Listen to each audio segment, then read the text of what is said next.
जंग सिटी में जलसा जारी है। इमरान खान यहाँ खिताब करेंगे। इससे कबल 18 हज़ारी में चेयरमैन तहरीक इंसाफ इमरान खान ने अवाम के जम्मे गफीर से खिताब में कहा कि हमारा मुकाबला नून लीग, दरबारियों और इलेक्शन कमीशन से है। अंपायर इनके साथ हैं, इसके बावजूद इनको ऐसा फेंटा लगाना है कि वो याद रखेंगे। चेयरमैन तहरीक इंसाफ इमरान खान ने अपने खिताब में कहा, लाहौर में बैठा मिस्टर एक्स और मुल्तान पहुंचाया गया मिस्टर वाई चोरों को जितवाने के लिए काम कर रहे हैं।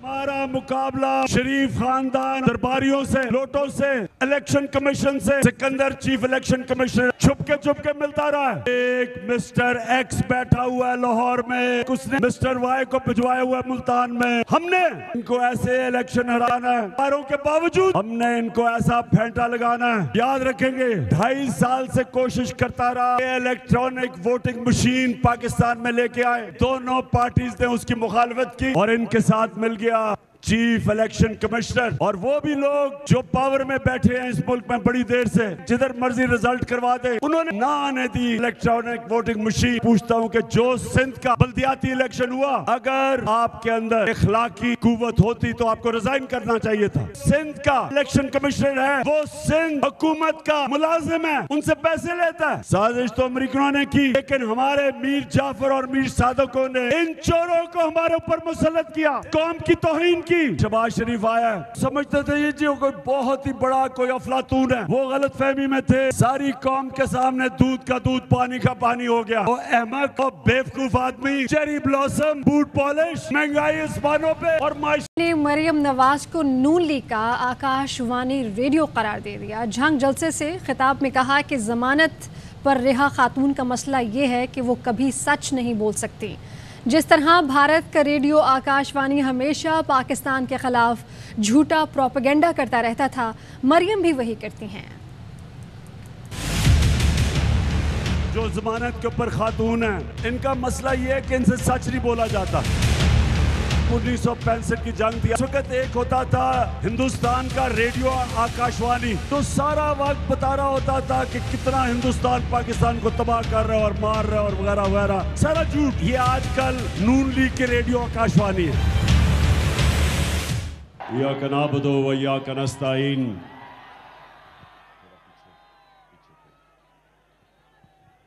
मैं सबसे पहले मेरे जंग के बाशऊर शहरियों, सबसे पहले मैंने कभी किसी जलसे में इतनी तादाद में अपनी बहनों को नहीं देखा जितना आज मैं देखा।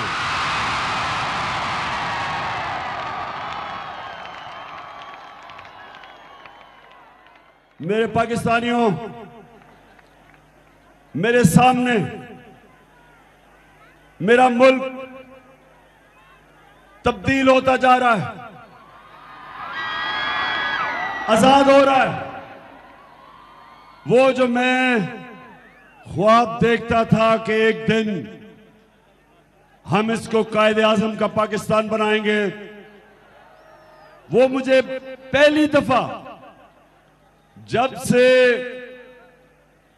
अमरीकी साजिश के तहत यहां के मीर जाफर और मीर सादिक ने मिलके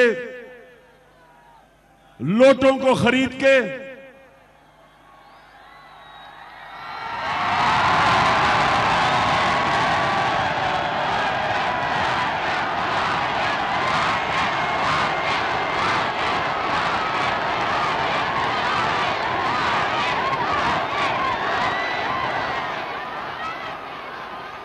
लोटों के जमीर खरीद के इन्होंने जो हमारी हुकूमत गिराई, तब से मैं तो अल्लाह की शान देखता हूं, उसका शुक्रिया अदा करता हूं, उसका शुक्र अदा करता हूं कि मैंने वाकई अपनी आंखों के सामने देखा कि वाकई इज्जत देना वाला अल्लाह है और उसकी इजाजत से जिल्लत मिलती है लोगों को।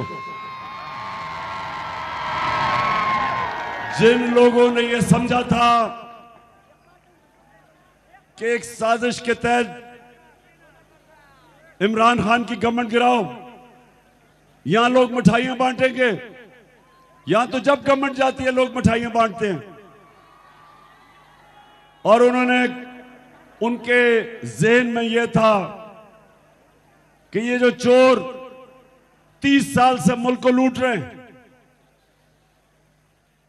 जरदारी खानदान और शरीफ खानदान 30 साल से मुल्क को लूट रहे हैं, और इनके साथ मिला हुआ डीजल,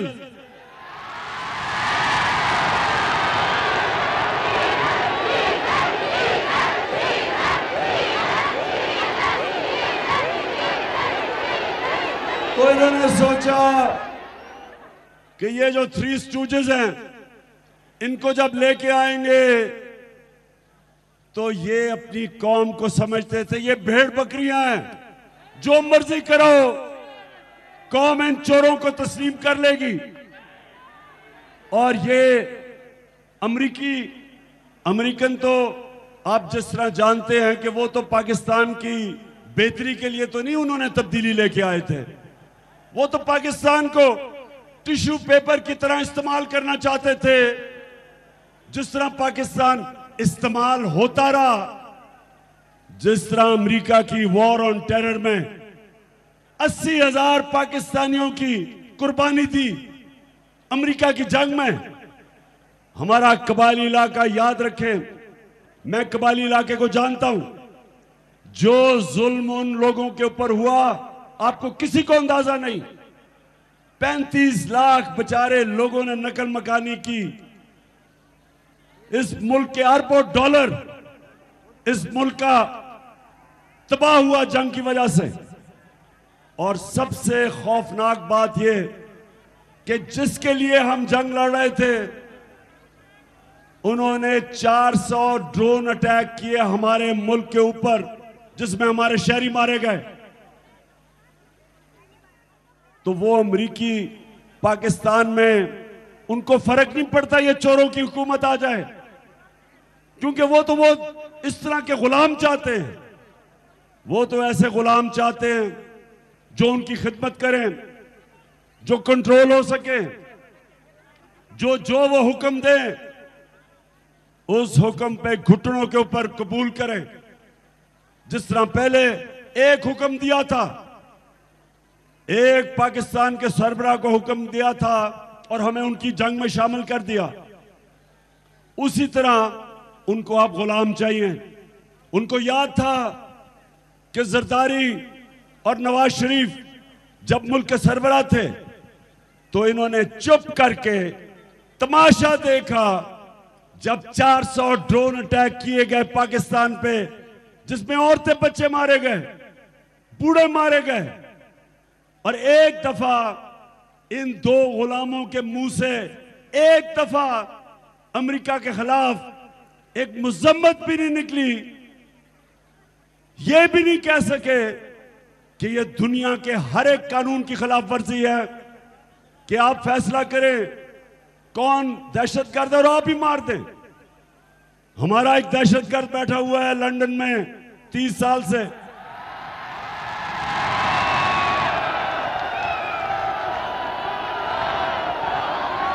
वो कौन है आप जानते हैं उसको? वो जो काली काली ऐनकें पहनता है दिन के वक्त और रात के वक्त, रात को भी काले ऐनकें पहनता है, वो लंदन में बैठा हुआ है। अभी तक उसने हजारों पाकिस्तानियों को कत्ल करवाया, कराची के लोगों को, कराची की तबाही की।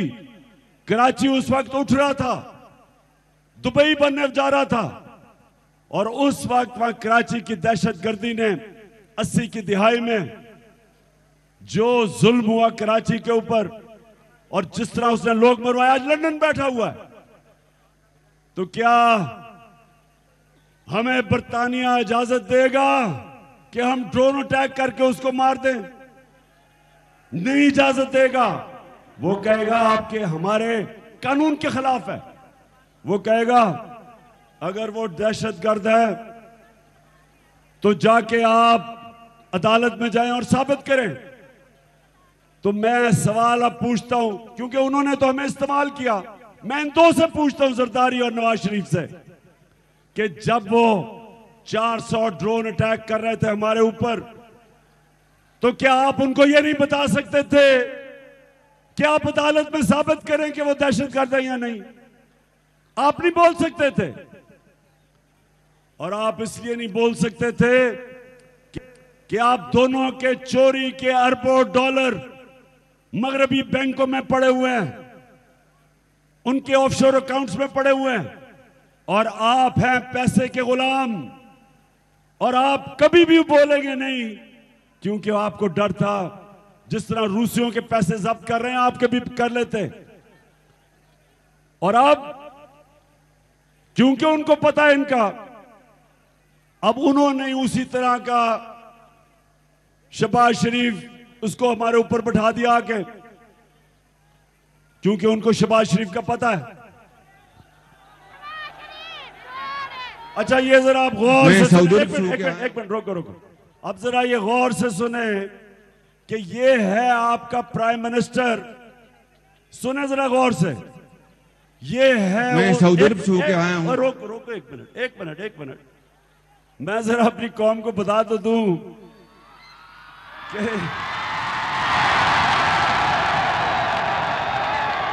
कि वो मुल्क जब बन रहा था तो सारा मुसलमान हिंदुस्तान का नारा उसका था कि पाकिस्तान का मतलब क्या? ला इलाहा इल्लल्लाह। अल्लाह तेरे सिवा किसी के सामने हम हाथ नहीं फैलाते। तो जरा आप सुने, ये जब शहबाज शरीफ प्राइम मिनिस्टर बना तो इसने क्या कहा, सुने आप। मैं सऊदी अरब से होके आया हूं, मैं यूएई के होके, अभी मैं तुर्की होके आया हूं, और मैंने उन भाइयों को कहा कि आप हमारे बड़े अजीम भाई हैं, हमेशा आपने हमारी मदद की। और मैंने यही कहा, जब मैं आया हूं तो आप समझेंगे शायद ये मांगने आया है। मैं मांगने नहीं आया, लेकिन मजबूरी है हमारा। जिस तरह माजी में 75 साल में आपने हमारा हाथ मिटाया है, कुछ ऐसा आप हाथ मिटा दें। तो मैंने कहा मैं वादा करता हूं कि इंशाअल्लाह हम पूरी कौम हम मिलकर दिन रात मेहनत करेंगे, पसीना कराएंगे, अपने पांव पे खड़े। हाँ शहबाज शरीफ, और ये कौम तो मेहनत करती है, कौम तो 75 साल से मेहनत कर रही है। हमारे बैरून मुल्क पाकिस्तानी जितने वो मेहनत करते हैं और उनके डॉलरों के ऊपर हमारा मुल्क चलता है, वो तो मेहनत कर रहे हैं। चोरी तुम कर रहे हो, तुम्हारा भाई कर रहा है, जरदारी कर रहा है, तुम्हारे बच्चे कर रहे हैं। चोरी तुम कर रहे हो, मेहनत वो कर रहे हैं। हाथ तुम फैला रहे हो, हाथ तुम बाहर फैला रहे हो कि जी मैं भीख मांगने नहीं आया। हाथ आप फैला रहे हैं और जिल कौम को कर रहे हैं। ये खुददार कौम है, गैरतमंद कौम है, अल्लाह में मानने वाली कौम है। और उसका एक ऐसा, जब करप्ट लोगों को मुल्क के सरबराह बनाते हैं तो वो सारी कौम की जाते हैं। तो इसलिए जंग के मेरे पाकिस्तानियों, अगले इतवार सब तैयारी करो, आपने इनको शिकस्त देनी है। मैं अपनी बहनों को खास तौर पे, आपकी बहुत बड़ी जिम्मेदारी है।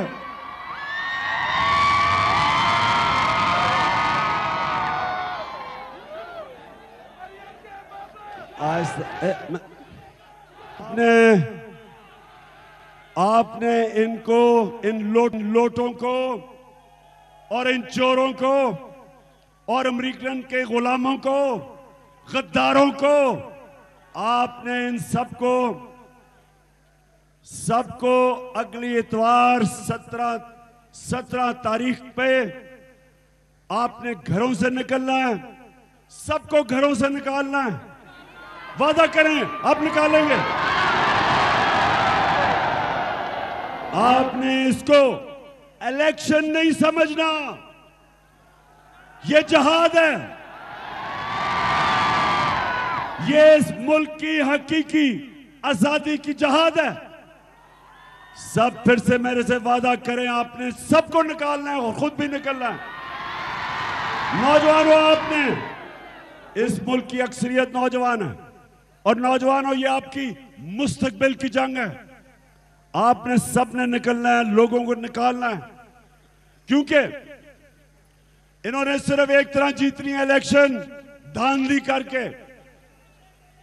करप्ट लोग, इन्होंने कभी कोई चीज ईमानदारी से नहीं की, इन्होंने धांधली करनी है। और आप सबने पहरा देना है, पोलिंग स्टेशन का पहरा देना है, औरतों के पोलिंग स्टेशन जिस पे सबसे ज्यादा धांधली होती है, आपने पहरा देना है। हमने इनको हराना है। और हमें पता है कि इलेक्शन कमीशन इनके साथ है।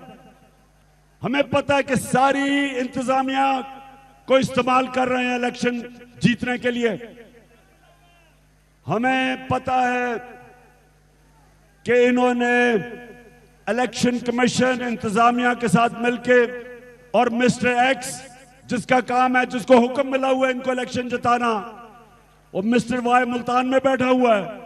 हमने इसके बावजूद, हमने अंपायरों के बावजूद जो इनके साथ मिले हुए हैं, उसके बावजूद हमने इलेक्शन जीतना है। नूर सुल्तान और मेहर नवीद का शुक्रिया अदा करता हूं जो हमारे लिए बैठ गए हैं और हमारे साथ मिलकर इंशाल्लाह वो इलेक्शन लड़ेंगे। आपका बहुत बहुत शुक्रिया। अच्छा, जो लोटा, आपको समझ आनी चाहिए कि जिस लोटे को, उस लोटे को हमने वजारत से करप्शन पे हटाया था, इसलिए आपने पूरा जोर लगाना है कि हम इसको जीते ना दें। अच्छा,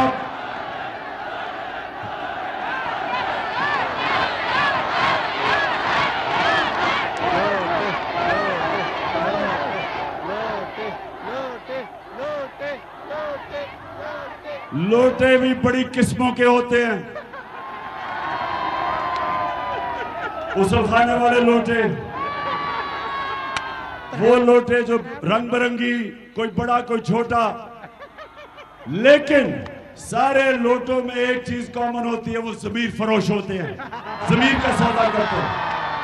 अच्छा, अब मैं जिस तरह भी, क्योंकि मैं सड़क पे रास्ते बाय रोड आना पड़ा क्योंकि जहाज आ नहीं सका, तो मैं बड़ी देर आपके जंग जिले के अंदर मैं कोई कई घंटे गाड़ी में था, तो उधर मुझे बड़े बड़े पोस्टर नजर आ रहे थे। मैं देख रहा था कि ये इश्तिहारी हैं, मफरूर, सजा याफ्ता, जमानत पे। और शर्म की बात क्या है कि वो खातून जो सजा याफ्ता है, जो बेल पे है, जमानत पे है, उसको आपके टैक्स के पैसे के ऊपर प्राइम मिनिस्टर का प्रोटोकॉल दिया जा रहा है।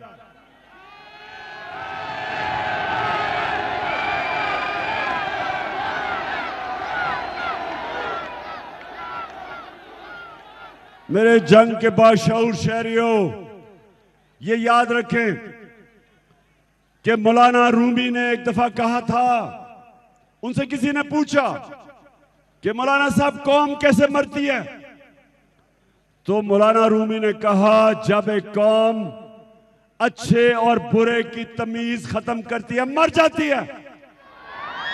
ये आपके सामने ये चोरों के पोस्टर लगे हुए हैं, पुलिस का एस्कॉर्ट मिल रहा है। आते साथ ही इन्होंने 1100 अरब रुपया जो इन्होंने चोरी किया हुआ था, जो नैब में था, इन्होंने आते साथ ही असेंबली में नैब की अमेंडमेंट करके आपका 1100 अरब रुपया माफ करवाया है, आपका पैसा।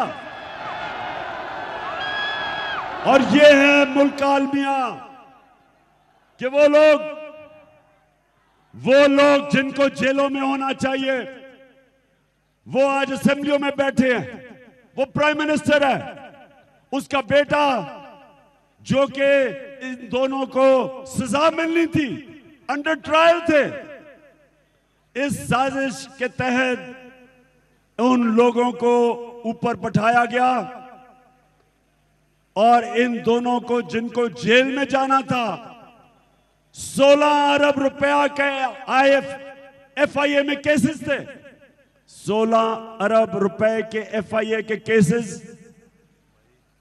उसमें से बच ही नहीं सकता था ये दोनों बाप शहबाज शरीफ और दोनों बेटे।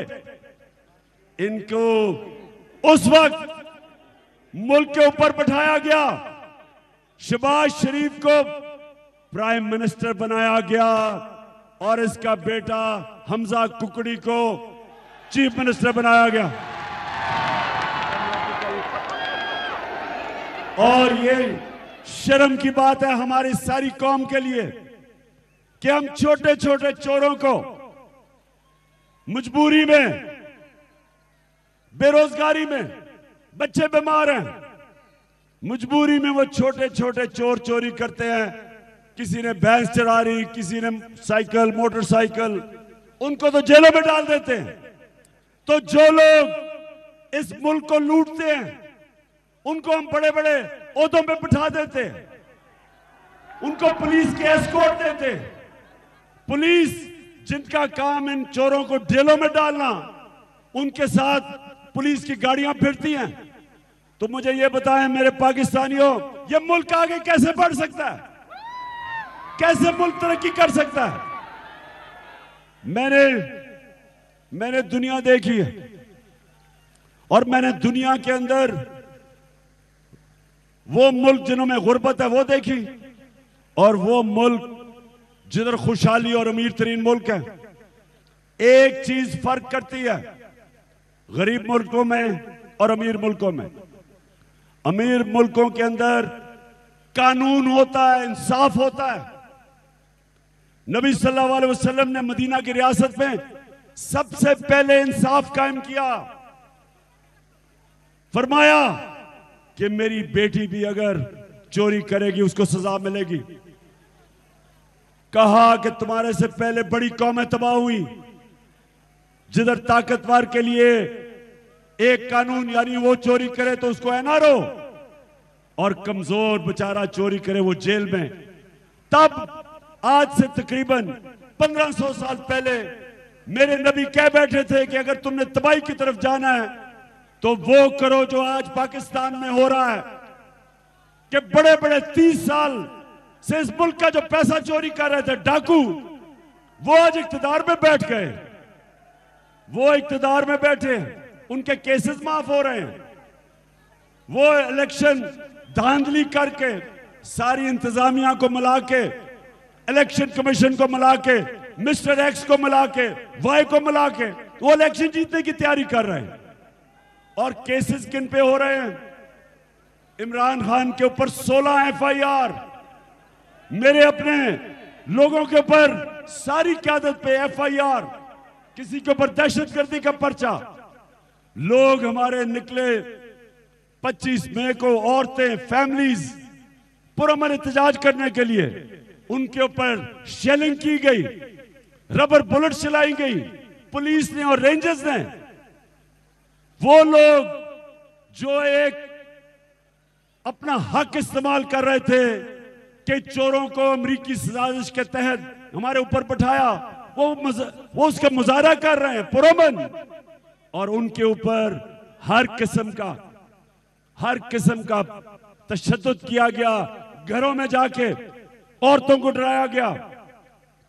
हमारा सोशल मीडिया का जो हेड था, उसकी मां, बहनें, उधर 20 लोग घुस गए एजेंसीज के, उसको डराया गया। एजेंसीज को, लोगों को, सोशल मीडिया के लोगों को उठाया। वो सहाफी जिनकी इस मुल्क में इज्जत है, दुनिया जानती है कि उनके जमीर की कोई कीमत नहीं, वो लिफाफे नहीं लेते। जिस तरह इमरान रियाज कि वो अपने जमीर के मुताबिक अपने मुल्क की बेहतरी के लिए लिखता है, तनकीद करता है। मेरी उसने बहुत तनकीद की, उसको जिस तरह जलील करने की कोशिश की गई। समी इब्राहिम उसको जो उन्होंने मार पड़वाने की कोशिश की गई। साबर शाकिर मुल्क से बाहर चला गया, डराया धमकाया। तो ये आज का पाकिस्तान कि आज अपने हकूक के लिए, इंसाफ के लिए जो लोग आवाज बुलंद कर रहे हैं, उनको डराना धमकाना, उनके ऊपर केसेस, FIR, और जो मुल्क के 30 से मुल्क को लूट रहे हैं। पहले इनकी चोरी जनरल मुशर्रफ ने माफ की, NRO दिया उसने पहली दफा, और फिर 10 साल इन्होंने लूटा मुल्क को, और फिर इनको छूट दी गई, साजिश के तहत हमारे ऊपर बैठाया गया। और अब इलेक्शन धांधली करके पूरी इंतजामिया इनके साथ मिलके और अब फिर हमारे पे मुसल्लत करने की कोशिश कर रहे हैं। मैं आज अपने सारे खामोशी, मैं सबको आज पैगाम दे रहा हूं, थोड़ी खामोशी ऊपर। मैं सबको आज पैगाम दे रहा हूं कि अगर लोगों का इंसाफ ढूंढने के लिए पुरअमन एहतजाज आप रोकेंगे, आप लोगों को इस तरह डराएंगे धमकाएंगे, आप लोगों को इंतशार की तरफ धकेल रहे हैं। और मैं सबको याद कराना चाहता हूं जो श्रीलंका में हुआ है, वहां भी एक खानदान बैठा हुआ था 20 साल से, वो भी पैसे चोरी करके पैसा बाहर भेज रहा था। उन्होंने भी श्रीलंका को मकरूज करके और खुद अरबोपति बन गए, जिस तरह ये हमारे 2 डाकू खानदान हैं जो 32 साल से इक्तदार में बैठे हैं।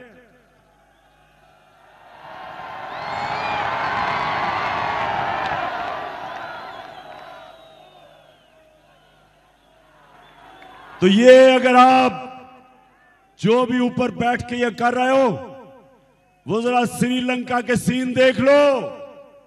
वो छुपते फिर रहे थे, प्राइम मिनिस्टर के घर से को क्या हुआ, आग लगा दी। प्रेसिडेंट डर डर के बड़ी मुश्किलों से मुल्क से बाहर भागा जान बचा के। तो ये याद रखो, ये दिन यहां भी आ सकते हैं। आप लोगों को समझ रहे हैं कि जुल्म करेंगे, डराएंगे धमकाएंगे, और लोग इन चोरों को मान लेंगे। क्या आप कभी मानेंगे इनको? बताएं। कभी पाकिस्तानी कौम इनको नहीं मानेगी। सबसे पहले मैं आपके सामने खड़ा हूं, जो मर्जी आपने करना करो, मैं किसी सूरत इन चोरों को तस्लीम नहीं करूंगा। मैं इसको सियासत नहीं समझता। 26 साल पहले मैंने इन 2 चोर खानदानों के खिलाफ जहाद शुरू की थी, और जब तक मेरे पास जिंदगी है मैं इनका मुकाबला करता रहूंगा। अपनी कौम के पास जाऊंगा, आप सबको तैयार करूंगा कि हमने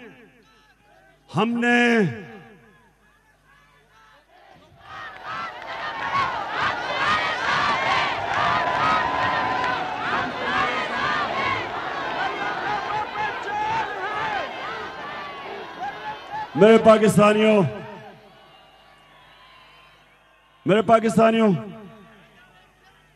एक चीज आपने नहीं भूलनी,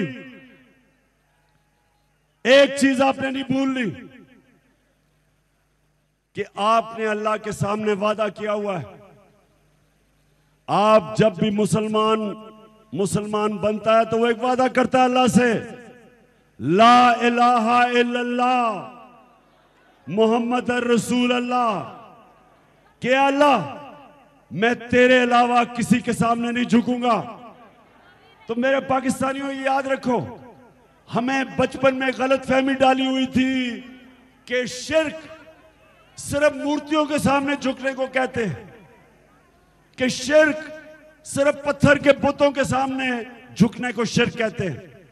शिर्क जब भी किसी भी किस्म के बुत, चाहे वो पैसे का बुत हो, जो सबसे बड़ा बुत है जिसकी पूजा करते हैं ये शरीफ और जरदारी खानदान,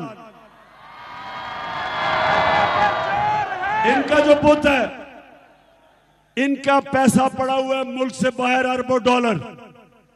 उसके लिए, उस बुत की पूजा करने के लिए ये पाकिस्तान के नजरिए को कुर्बान करने के लिए तैयार हैं। ये कश्मीरियों की कुर्बानियों को दफन करने के लिए तैयार हैं। ये इस्राइल को कबूल करने के लिए, रिकॉग्नाइज करने के लिए तैयार हैं।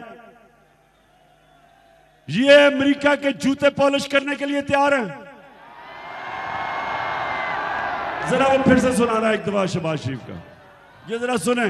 ये एक मिनट मुझे ये बताएं कि जो अल्लाह में ईमान रखने वाला है और जो कहता है कि अल्लाह तेरे सिवा मैं किसी के सामने नहीं झुकता, वो ये कह सकता है? जरा फिर से सुनाओ।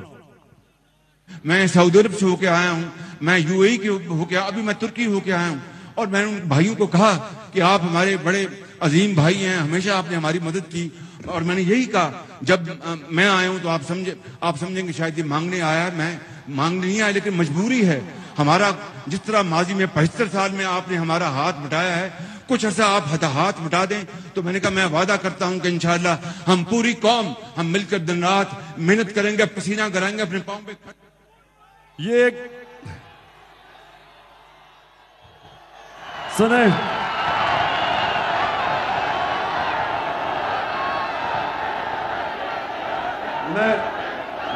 बस मैं ज्यादा शेर तो नहीं पढ़ता, लेकिन एक शेर जो हमेशा जब मैं इसको सुनता हूं तो मेरे ज़हन में आता है कि बुतों से तुझे उम्मीदें, बुतों से तुझे उम्मीदें, खुदा से ना उम्मीदी। बता तो सही और काफरी क्या है, कि मैं भीख तो नहीं मांगने आया, हमें बचा लो, हम तो मर रहे हैं। 75 साल से जी आप हमें पैसे दे रहे हैं, शर्म आनी चाहिए। ये वो कौम है जो ला इलाहा इल्लल्लाह पे बनी थी, और ये है उसका एक करप्ट हुक्मरान जिसको मुसल्लत किया गया, जिसको जेलों में होना चाहिए था उसको ऊपर बैठाया गया। और जिन्होंने भी पीछे से बैठाया वो समझते थे ये बहुत बड़ा कोई जीनियस है, कोई अफलातून है, वो वाकई समझते थे कि जो इश्तिहारों के अंदर हर दूसरे दिन इसका और इसका भाई का इश्तिहार आता था, सारी तरक्की इश्तिहारों में थी, सारी डेवलपमेंट इश्तिहारों में थी, तो वो नादान गलती से समझ बैठे कि ये आएगा तो एक मुल्क तब्दील हो जाएगा। तब्दील वाकई हो गया, महंगाई आसमानों में पहुंच गई। डीजल और पेट्रोल, यानी पेट्रोल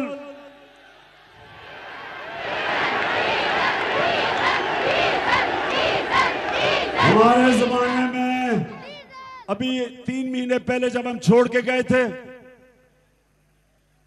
तो पेट्रोल था 150 रुपए लीटर और 144 रुपए लीटर था फजलुर रहमान।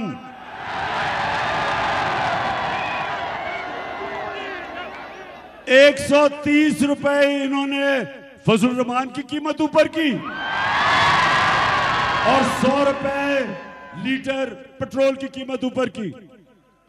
45% कीमत गैस की ऊपर की, और बिजली जो हमारे जमाने में 16 रुपए यूनिट थी उसको हम नीचे लेके आए, सब्सिडाइज किया, 12 पे लेके आए।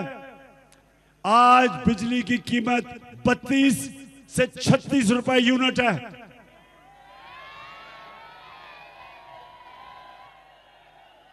और आज जो इंटरनेशनल मार्केट में तेल की कीमत है वो कम है, वो उससे कम है जब हम 3 महीने पहले इक़्तिदार में थे। तो शहबाज शरीफ अपने आप को खादमे आला तो कहते थे, अब करें ना नीचे पेट्रोल और डीजल फजलुर रहमान की कीमत नीचे करें आप।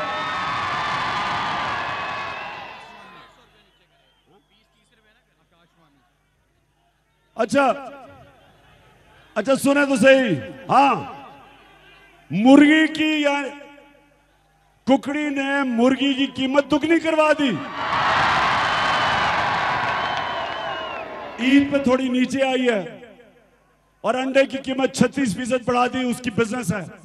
तो मेरे पाकिस्तानियों सुने जरा, ये मुझे बताएं कि ये लोग जब आए थे तो इन्होंने कहा कि बड़ी महंगाई कर दी इमरान खान ने। आज महंगाई देखें, आज जो महंगाई इन्होंने पाकिस्तान में की है, तारीखी महंगाई की है। और माइशत बस बस बस माइशत, जो माइशत थी, हम जब छोड़ के गए थे तो आखिरी 2 सालों में पाकिस्तान इकोनॉमिक सर्वे के मुताबिक 17 सालों के अंदर सबसे बेहतरीन हमारी इकोनॉमी की परफॉर्मेंस थी।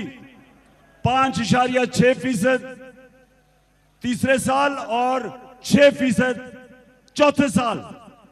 और वो हमारी हुकूमत थी जो सबसे मुश्किल वक्त था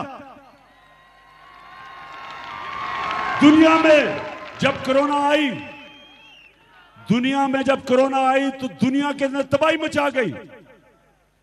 जिस तरह पाकिस्तान ने कोरोना का मुकाबला किया, international magazine Economist, World Health Organization, World Economic Forum, इन सब ने कहा कि जो 3 मुल्क जिन्होंने सबसे बेहतर तरीके से कोरोना का मुकाबला किया, उसमें पाकिस्तान था। तो जब से ये आए, हमारा रुपया गिरा, तकरीबन 30 रुपए डॉलर महंगा, बिजली महंगी, पेट्रोल सब कुछ महंगा, हमारे किसानों का बुरा हाल, ट्यूबवेल के बिल इतने ऊपर चले गए, खाद किधर चली गई है, जो किसानों के लिए हमने सबसे बेहतर पैसा हमने किसानों को पहुंचाया था। हमने शुगर माफिया को हुक्म दिया था कि आपने किसान को पूरी कीमत देनी है, कटौती नहीं करनी, और वक्त पे कीमत देनी है। सबसे ज्यादा हमने गन्ने की कीमत किसानों को दिलवाई, हमने वक्त पे उनको पेमेंट करवाई, किसानों के पास पैसा आया, उन्होंने अपनी जमीन पे लगाया। 2 साल गंदम, चावल, गन्ना और मकई, 2 साल हमने रिकॉर्ड हमारी किसान ने पैदावार की। इतना ज्यादा पैसा गया देहात के अंदर। और आप यहां जंग के इर्द गिर्द सारा देहात है, पूछे किसान से हमने कितनी उसके मदद की, और आगे मजीद और मदद करनी थी। किसान कार्ड लेके आए थे हमने अपने लोगों के लिए। मेरी ख्वातीन बैठी हैं, सुने जरा, हमने पाकिस्तान की तारीख की पहली दफा हेल्थ इंश्योरेंस लेके आए। हर खानदान को हमने 10 लाख रुपए की हेल्थ इंश्योरेंस दी, हर खानदान को। किसी भी अस्पताल में जाके अपना इलाज करवा सकते थे, प्राइवेट हॉस्पिटल में जा सकते थे। गरीब लोग कभी सोच भी नहीं सकते थे कि डॉक्टर्स हॉस्पिटल में जाके इलाज करवाएं। हमने हेल्थ कार्ड की वजह से हर खानदान को हमने तहफ़्फ़ुज़ दिया। हमने कामयाब पाकिस्तान कर्जे लेके आए नौजवानों के लिए, 20 लाख खानदानों के लिए सस्ते सूद के बगैर कर्जे, घर बनाने के लिए, कारोबार करने के लिए, किसानों के लिए। और हमने घरों के लिए सबसे पहले पाकिस्तान में तनख्वाहदार लोगों के लिए हमने घरों के लिए कर्जों का बंदोबस्त किया। आज वो सारा कुछ पीछे चला गया। आज हमारी माशत नीचे। आज हालात ये हैं कि जो टेक्सटाइल इंडस्ट्री ऊपर जा रही थी वो बंद होनी शुरू हो गई है, बेरोजगारी होनी शुरू हो गई है, एक्सपोर्ट्स गिरनी शुरू हो गई हैं। और जो बाहर से पाकिस्तानी पैसा भेजता था वो कम होना शुरू हो गया। और मैं सवाल आज पूछता हूं कि कौन है इसका जिम्मेदार? किसने किया ये? इस मुल्क की तारीख कभी माफ नहीं करेगी उन लोगों को जिन्होंने साजिश करके इन चोरों को लेके आए हैं। जो भी लोग थे जिन्होंने ये साजिश की, इस मुल्क की तारीख लिखी जा रही है, इस मुल्क की अवाम नोट कर रही है। ना वो इनको कभी भूलेंगे, ना इनको कभी माफ करेंगे। जिन्होंने मुल्क से ये गद्दारी की है, इन चोरों को लाके। और इसलिए जंग के मेरे बाशऊर शहरियों, माशाल्लाह एक एक चीज की आपको समझ है। मैं अभी देख रहा था, बहनों को भी और पीछे मेरे नौजवानों को, सबको समझ है। ये वक्त है पाकिस्तानियों, इतवार ज्यादा दूर नहीं, अगले हमारे पास 3 दिन रह गए और हमने फिर से इन चोरों को भी हराना है, लोटों को भी हराना है और अंपायरों को भी हराना है। और इंशाअल्लाह इतवार को, अच्छा, और मैं सबके नाम नोट कर रहा हूं, पुलिस वालों याद रखो, मैं सबके नाम नोट कर रहा हूं।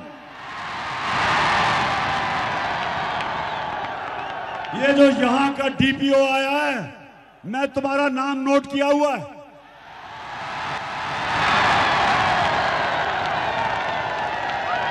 गैर कानूनी चीज जो तुम कर रहे हो, जो तुम इनको जिताने की कोशिश कर रहे हो, याद रखो सुप्रीम कोर्ट का ऑर्डर है। सुप्रीम कोर्ट ने जब इस कुकड़ी को वजीर आला बनाया था, गैर कानूनी था, ये गैर आईनी था, लेकिन उन्होंने जब इसको कहा कि जी मजबूरी है बना देते हैं, तो साथ उन्होंने ये कहा था कि किसी किस्म की इलेक्शन में मुदाखलत नहीं होगी। और हमारे सामने हर रोज मुदाखलत हो रही है, क्योंकि ये शरीफ खानदान, तो मैं फिर से कहता हूं, जिंदगी में इन्होंने ईमानदारी से कोई काम नहीं किया। इन्होंने करनी है धांधली। और सुप्रीम कोर्ट, हम आपको कह रहे थे तब भी कि इन्होंने धांधली करनी है, इंतजामिया का इस्तेमाल करना है, पुलिस का इस्तेमाल करना है। तो इंतजामिया के लोग और पुलिस, जो भी इस इलेक्शन में, और इलेक्शन कमीशन के लोग जो भी इस इलेक्शन के अंदर गैर कानूनी काम करोगे, याद रखो कि ज्यादा दूर नहीं है 17 तारीख।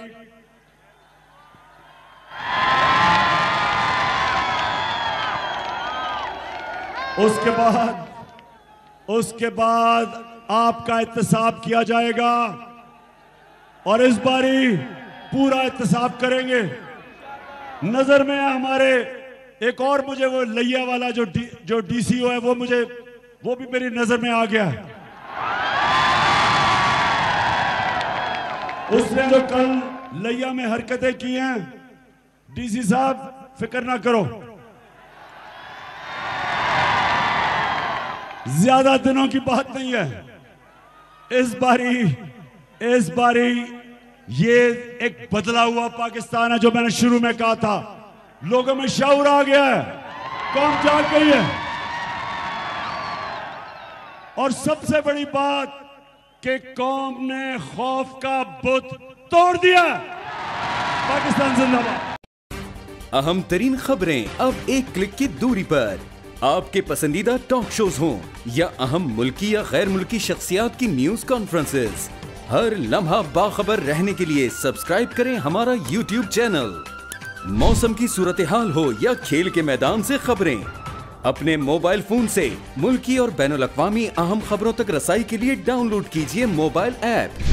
बावसूख ज़राए से मुसद्दिका खबरों, तज्ज़ियों और तबसरों से मुस्तफ़ीद होने के लिए विजिट कीजिए पाकिस्तान की सबसे बड़ी न्यूज वेबसाइट www.arYnews.tv। इन सब के अलावा पाकिस्तान का सबसे बड़ा फेसबुक पेज हो, सबसे बड़ा न्यूज इंस्टाग्राम अकाउंट या फिर ट्विटर, ARY न्यूज पहुंचा रहा है खबरें सबसे पहले आप तक, ताकि आप रहें हर लम्हा बाखबर।